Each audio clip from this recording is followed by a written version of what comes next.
చదువది ఎంత గల్గిన రసజ్ఞత ఇంచుక చాలకున్నన్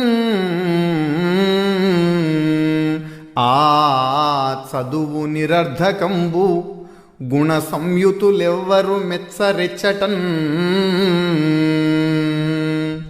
పదునుగ మంచి కూర నలపాకము చేసిననైనా పదునుగ మంచి కూర నలపాకము చేసిననైనా అందు ఇంపొదవిడు ఉప్పు లేక రుచి పుట్టగ నేర్చునటయ్య భాస్కరా.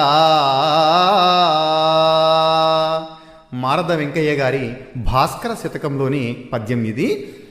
ఎంత మంచి కూర వండినా కూడా, ఎంత మంచి వంటకం వండినా కూడా అందులో ఉప్పు లేకపోతే ఏ విధంగా అయితే రుచిగా ఉండదో ఆ కూర, అదే విధంగా ఎంత చదువు చదివినా ఆ చదువులో రసజ్ఞత లోపిస్తే